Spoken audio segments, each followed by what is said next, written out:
Hey, Bridgewater, what up? I need more energy, Bridgewater. There we go. There we go.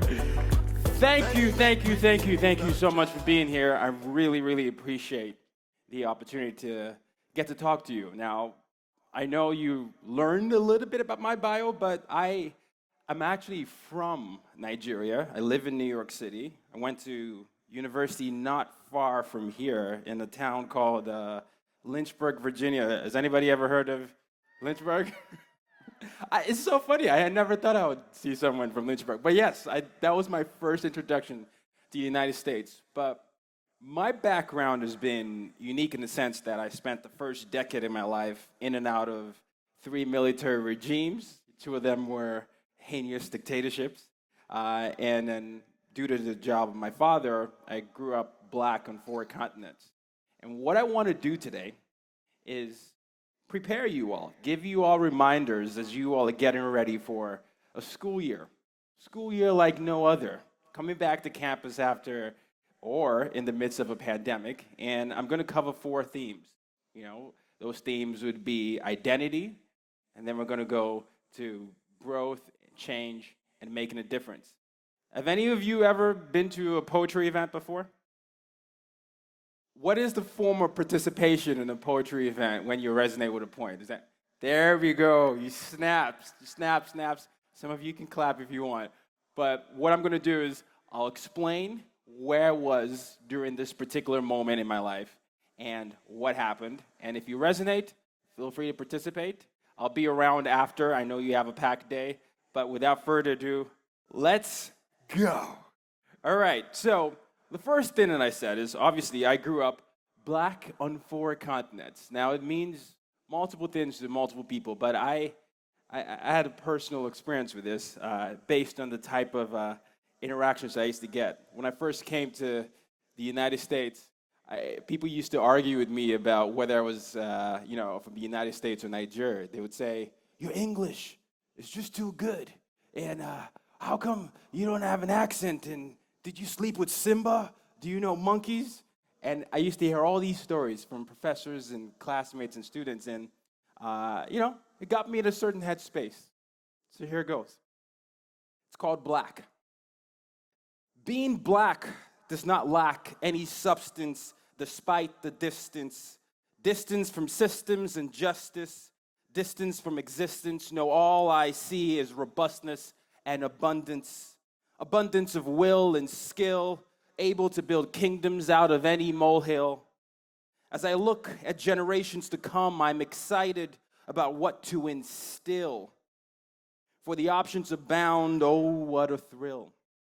Blackness is boundless and borderless. It's an invitation to reflect, to participate, and dismantle systems of oppression and suppression. We aren't squares or square roots.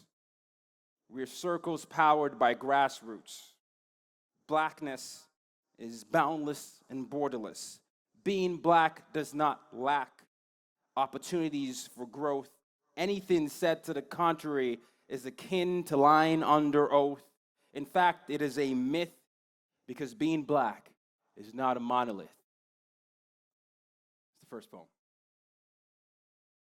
The second part of this would be, some of you, how many of you are freshmen? Sophomores? Juniors? Is there any scene? A little whisper. All right. Either way, whatever journey you are, you're going to find out that your identity is not fixed. In fact, it's on a spectrum. You're going to find out so much about yourself, something you didn't know about yourself from high school, something you didn't know about yourself from freshman year, sophomore year, junior year, and then senior year. And this is called Embrace Your Complexity. Here goes. They don't like your complexity, so they convince you to ignore who you are fundamentally. They say you can only be this or that, never both. According to them, this limits your growth. They don't know you, though, or what makes you glow. Here's a refresher course. You're an amazing force, a force that can defy convention if you're willing to commit to reflection. First, accept that your identity is always at an intersection. Understand that it will often lead to confusion. And when this happens, don't despair or think life's unfair. Say to yourself that this is a lesson of which I'm sure will lead to a blessing. They don't like your complexity because your agency doesn't suit their agenda. That's their vendetta. To make sure you don't tap into your greatness and remain lost in stillness. Don't listen to them, because the greatest shame is when you lose your name while trying to be the same. They don't like your complexity because they want your ceiling to be mediocrity instead of sovereignty. And I think it's very important for you all to truly reflect on who you are and who you're going to be. I often say the journey of life is basically who you are now to who you want to become. Now, along the ways, obviously, you're going to have some speed bumps. You might change some majors. You might lose some friends, gain some friends. But along the way, there's a compass that exists within you, and that compass only becomes clearer to you the less you listen to the noise, and the more you listen to what's within. Okay? So, have any of you ever had names that people often mispronounce or, I don't know, say, oh, you got that? Okay. Have people try to tell you what your name should be? Okay. Well, this is for you, sir. This is called I Am My Name. You should spell your name differently, they said. Can I call you T instead? Maybe if you add an I, it will be easier for me to pronounce. Easier for you to pronounce. So my name I should renounce because you want me to cater to your Anglo-Saxon sense of superiority? You think that gives you some sense of authority? Am I supposed to just give in to your desire for uniformity? No. Say my name. I don't need you to give me a nickname, rename, or misname. Say my name. Next time. Have any of you ever had pressures of being in a relationship? Okay, well, I remember one of the questions I used to get. I don't know if anyone knows anyone from Nigeria or West Africa, but I'm the oldest of three boys, and one of the questions you often get is, when are you going to get married? When are you bringing back home a wife? And you make sure that that wife can understand the culture. And so every time I used to call my mom or Skype, I'll have family friends in the background asking me about my status throughout the years. And so I think, I don't know when I wrote this, I think this was maybe 7 years ago or so, but I also remember what it was like being in college, dealing with the pressures of that. And so here is single. Why are you single? You need to mingle. After all, you're of age. I mean, look at your brother. Take his page. Is something wrong with you? It's been 7 years. Yeah, it's definitely you. Player, you must be. Commitment phobe, you must be. You're the reason I have no faith in men. Whoa, I'm the reason you have no faith in men? Why? The judgment. What? Now you feel triumphant? How have I become the barometer for your insecurities? You just attacked my character, but I'll keep it classy and resist the urge to scream some obscenities. I'm single because I choose to be. I love the person I'm with now, me. I'm patient because I don't believe in unhealthy attractions. I'm also not afraid to make the necessary subtraction. I don't fear or have a fear of intimacy. I'm just not down with complacency. I'm royalty, so I know my worth. It's a right that I've been given since birth. I will exercise it because contrary to your thinking, I don't believe in shrinking to fit society's expectations of me. I owe you no apology. My time will come, but not on your clock. You see, I am my own rock. So to answer your question, since you've chosen to meddle, I'm single because I refuse to settle. Again, as you all are navigating different parts of your life, there is a urge or temptation for people to tell you who you should be based on their experience, who they think you should be based on the projections that they've had growing up. And I want you to become firm in who you are. I want you to take this time to commit to learning aspects of yourself, even aspects you find out that you might not like. Because the more you find out those aspects of yourself, the more you're able to grow. Which leads me to the second portion or second theme of the day, is growth. This is a very short one. It's called I Must Learn, and I wrote this after making several mistakes. And so here it goes. I must learn to grow. How else will I know what seeds to sow? I must learn to cry. How else will I see through the lie that hides behind my why? I must learn to breathe. How else will I appreciate the breeze that fans my inner peace? I didn't find my inner peace until I finally acknowledged my trauma.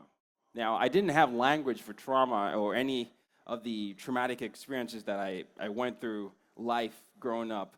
And so I remember when I used to live in Lynchburg, Virginia, this was 2012, and I was driving at the time from work in my burgundy Toyota Camry. And I got to the part where the road merged into the highway. I was cruising down the lane. I was going to a job I hated. And as I got to my lane, the car next to me had lost control. And so my lane got cut into half. And so I started swerving out of the way so I didn't get hit. And then all of a sudden, I smashed into the left guardrail. Boof. One car, boof, boof. Two cars, boof. Back, right guardrail, left guardrail. Hit the guardrail with such force, the car lifts up, it's perpendicular. I'm 22 years old at the time, and I'm saying to myself, is this it? I haven't done everything I said I was going to do. And here I am about to die on my way to a job I didn't like, and I didn't have anything else to say for myself. For some reason, the car came back down. I didn't flip over the bridge. Two cars were hit. Car was completely totaled. I managed to push out of the car. And if you were standing with me in the highway, it would have been zoom, zoom, zoom, zoom. But nothing happened to me. And that was a wake-up call that got me to really reflect some of those things I had suppressed. Typically, with a lot of men in my culture, we repress our feelings. But I started to experience panic attacks that I used to suppress when I was younger. And it was because I was afraid of driving all of a sudden. And as I started to really figure out where these fears were coming, I had flashbacks and re-experiencing moments from childhood, growth, and the point I was in life. And so I had to ask myself if my trauma, quote unquote, made me weak, or it actually gave me the clues I needed all along to break out of the space I had trapped. So some of you might have a different version of your trauma that you are finally coming to terms with. I hope this poem helps. It's called My Trauma. It was such an emotional experience and one I lived in for years. It started to inform my identity, and I hadn't dealt with my emotional uncertainty. I was no longer able to reinvent myself. As the world was changing and moving, I felt stuck and stagnant. I was frozen.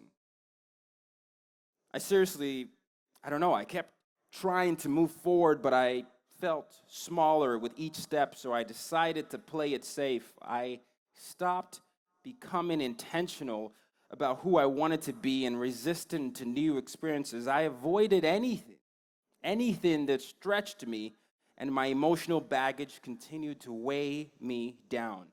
Everywhere I looked, I saw triggers, but ironically, around me, no one could tell I wore my trademark smile so well.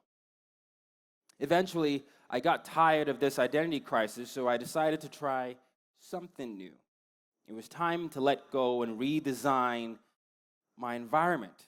With every painful moment I felt, I searched for the gain. The journey of reshaping my thoughts wasn't easy, as it felt unnatural. I felt my past pull me back as I sought to push forward. But with each temptation to go back to the familiar, my new systems of accountability and support reminded me that I was making progress. I began to notice new patterns. I was learning that there was no limit. Risks started to become familiar to me again, and I started to burst out of my bubbles. I thought my trauma defined me, but it informed me. How many of you have had an interesting year and a half? Or how many of you have learned something about yourself in the last year and a half that you didn't know before? I'm seeing hands. I'm seeing a maybe. Okay. Have you liked all the things you've learned about yourself or family or environments? I'm seeing a no. Okay. One of the things that I want to remind you is that this is going to continue to happen, but the good thing about navigating life, even now as you're starting school with Welcome Week, is if you start being able to identify your triggers and why you react the way you react to certain things, you're going to be better equipped for when they show up again. Because they're not always going to look the same way, the triggers. They're going to have different faces, different masks. But it's important that you don't shy away from them in anything. As you apply for jobs, as you get into clubs here, as you take courses, as you decide what your career would be, and as you decide which friends you're going to make and whatever decisions you have, it is very important. But another thing you have to come to terms with is the fact that you all are hypocrites. I said it. And so this is a poem called Hypocrite, and I think my life was freer once I found out that I think most of us are. So, many of us have this fear of being called hypocrites. So we put on misleading outfits that don't allow us to feel, outfits that don't allow us to heal. In other words, we have personal layers we have yet to peel. To feel better, some of us attack others that exhibit shadow versions of ourselves. Others don't want scrutiny that comes with being honest, so we leave opportunities for growth on our shelves. So I'll just say it. You're a hypocrite. It's okay to admit it. Feel it, share it, then grow from it. If we want to create a world full of belonging, we need to limit the conforming and judging. Maybe if we all admitted that we are occasional hypocrites, we'll be more focused on evolving. Mistakes are going to happen. You might say something you regret, and that thing you said might end up being used as a form of your character. Fair or unfair. You might do the same thing to someone else. But I do think it's important to remember that there are moments in life where it's important to assess whether what's happening is an opportunity for growth or an opportunity for removal, right? And the more you do this, the more we learn to love the selves that we become and the environments that we create. The other thing that will happen, though, is change. As you're going through, first semester, you're going through second semester, second year, or you're going back home, you might be a very different version. Thanksgiving break is coming up. You might come back a very different version of yourself. And change is a theme that I want you to understand. There's no end point to change. It happens every day if you're willing to commit to it. So this next section is about how self-awareness doesn't stop with growth. It's also a necessary component for change. I have a very active personality. If anyone knows me outside of here, I bounce off the walls and I do many things. And so one of the things I learned how to do, especially with someone like me, I have insomnia. I don't get to sleep often. My mind is often racing either with ideas or trying to solve a particular problem. And I learned the idea of meditation in a unique way. And here's how. This is called Be Still. My mind is always racing. I can't seem to stop the pacing. Notification after notification, all I see is red, and I respond without hesitation.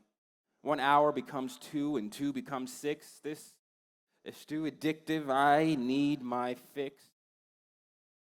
While being on my grind, I got separated from my mind. It's all alone without a guide. Because I've forgotten what it's like to be on the inside. Time to reconnect because I can't gain the full perspective without being introspective. I'm physically here, but am I really here? Who am I and how am I doing? In the midst of all the clutter, I neglected to go deeper. My need for speed caused me to misread what I really need. I need to be still because where I'm headed might be downhill. I need to be still so I can feel what it's like to be me again. I need to be still so I can fully appreciate what I want to attain. I need to be still so I can remember myself. And to know me is to be one with body, mind, and soul.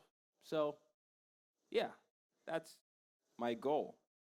To be mindful and still so I can be present when my goals are ready to be fulfilled. How many of you have anxiety? Okay. How many of you have had anxiety attacks or panic attacks? You know? How many of you are nervous right now? Nervous about the semester? Maybe COVID or whatever's going on in the world. In each of these moments, they can compound, and I'm sure you don't need me to tell you that, but if you can find a few minutes to just sit down and listen and distill what's happening in your mind, I found that that's very helpful. And I just shared with you, I have, suffer from panic attacks, and I have anxiety, and I have insomnia. But oftentimes, if you just give yourself 2 minutes, 3 minutes, don't even worry about how it has to look like. It's very interesting what you find out because there are stories behind some of those things keeping you up. And I think it's very important for you to understand that as you're going through your metamorphosis. Your metamorphosis will often lead to things you're curious about. You might have been taught several things before you came here. Your worldview might be completely different, but you came here and you started to get exposed to different people, different worlds, and then you're asking yourself, are you curious enough? That's the next poem, coincidentally. So here it is. If you're only focused on being right, you won't release your ego. If you release your ego, you'll ask questions. If you'll ask questions, you'll open your mind.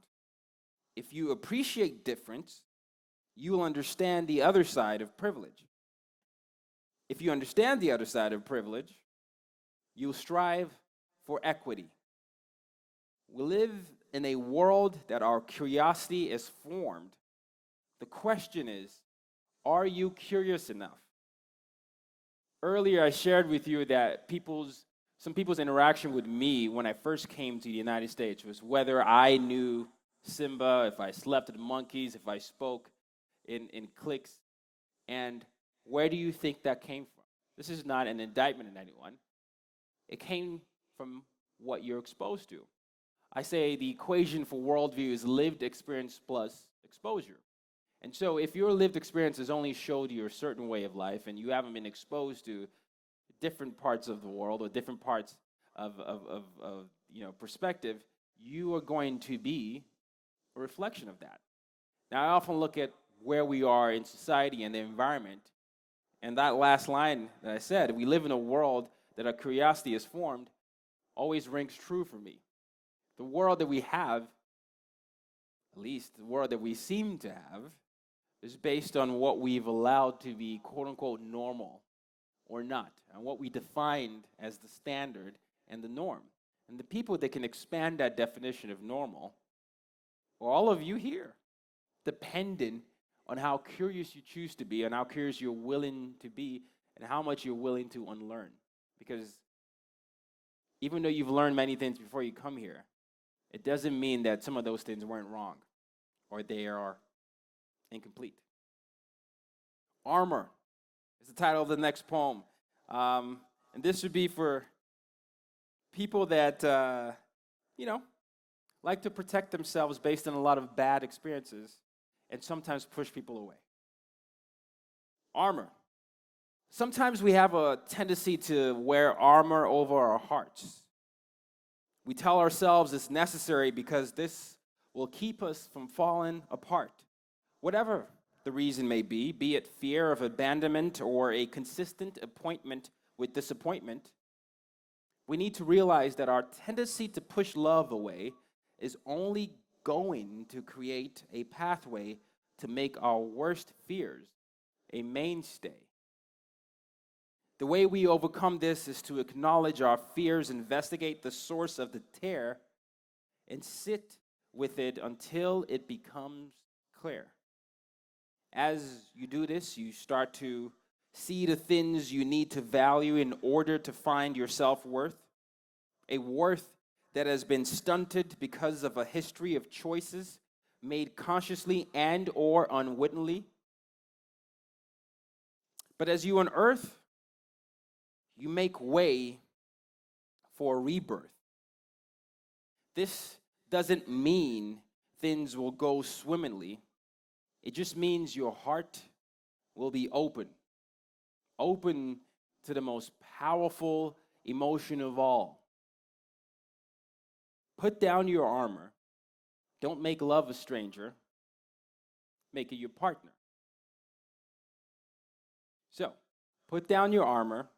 Don't make love a stranger. Make it your partner. How many of you grew up learning how to suppress emotions, learning that showing any sign of emotion was weak, I guess? I see some hands. How many of you are very emotional? And, wow, that was quick. Those people that said they're very emotional, have you become comfortable with the fact that you are very emotional? Or do you, you haven't. You have to become comfortable with the fact that you're very emotional. Either way, I'm not saying anyone is right or wrong here. I guess what I'm saying is I think you're going to find out that you're going to be rediscovering some emotions you might have suppressed, and you're going to be discovering new emotions you've never thought you could experience before. And whether they're good or bad, there's always information being there. I'm definitely very emotional.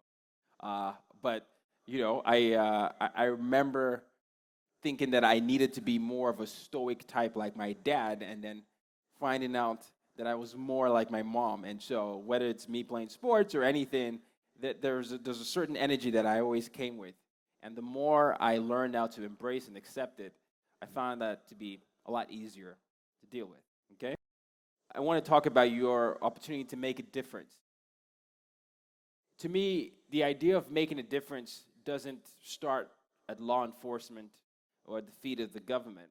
I think it's, in our backyards, above our shoulders, and between our two ears.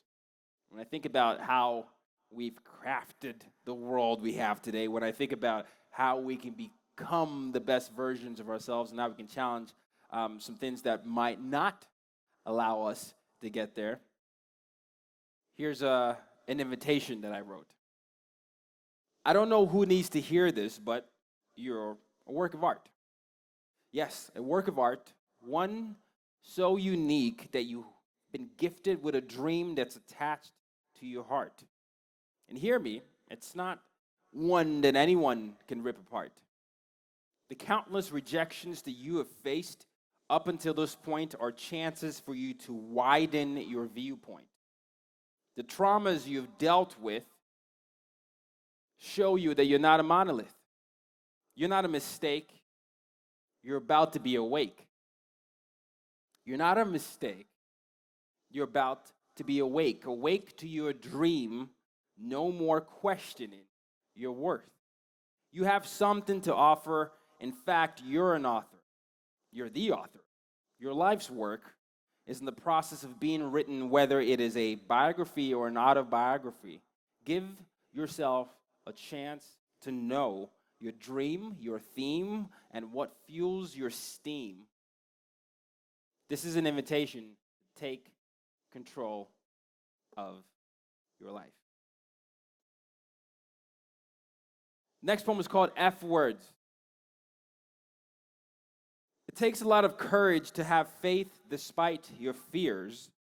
It's much easier to use your fear for comfort. Fear affects all of us, but what you do in response to your fear defines you.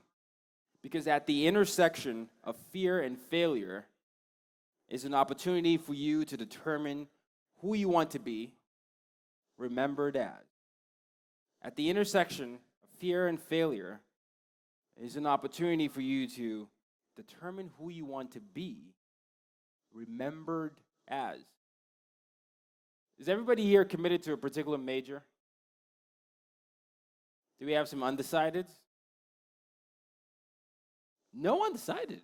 Okay. Do you all think the major you have now is going to be the major you end up with? This is a very certain group. Has anyone ever changed majors for the senior classmen? One has. Okay. Whatever path you're taking, whether you fail or you are afraid or you feel fear, it's always important to remember that those emotions don't get to define or make you feel like you're nothing. I remember I graduated from college, and I thought, I had a good GPA. I had graduate honors, and I thought I was going to be able to get a job easier. And 85 plus job rejections later, I found myself wondering whether anything I had studied for even mattered. And then I got into the place of work, and then I got into that car accident, and I was just going through this cycle of, wait, what is happening? This is not how it was supposed to be. And then I moved to New York City, which is where I live now. And anybody from New York City? No one from New York City? Dang. All right. Well, I moved to New York City, and then I subsequently got fired twice. And then I started thinking, I left the job, fired twice, 85 plus job rejections. What is the deal? And the deal is often that you are not doing what you're supposed to do. And no matter what's being externally reacted or projected onto you, there is a lesson for you to learn. And the lesson that I needed to learn is I was just taking jobs that was pushing me away from what I truly wanted to do, which is, to be a consultant and author and speaker. But I was afraid that my voice was too tame and too quiet. And so I needed a reminder. So whenever you go to bed, hopefully, I know this is being recorded. This is a short reminder for you. But I call this just a reminder for you to remind yourself that you're still and always on the path that you're meant to be, regardless of what's happening externally. Just a reminder as you go to rest that you deserve the best of yourself, and no matter the test, no matter how vexed you are, no matter what comes your way, these are the words you should say. I will not let go of the ultimate version of myself, because that would mean that I am a Judas. But I'm no Judas, because I'm a badass.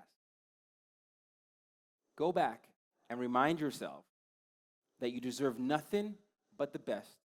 Conquer your day. It's the only way.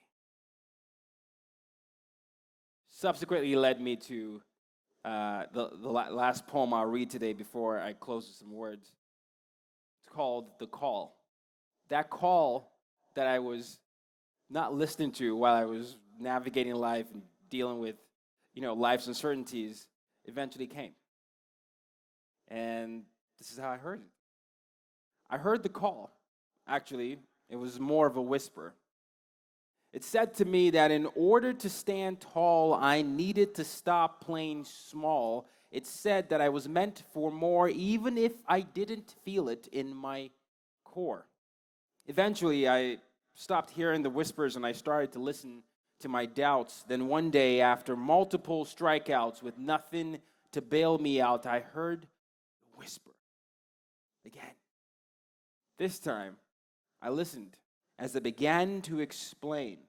It said that if I truly paid attention without apprehension, I would find my faith. This faith would give me the courage to fight through the temptation to sell myself short. It said I needed to break up with old patterns and tell bigger stories of myself. It said if I was quiet and open to the call, I would meet my intuition, and my intuition would lead me to a greater appreciation of self. I heard the call.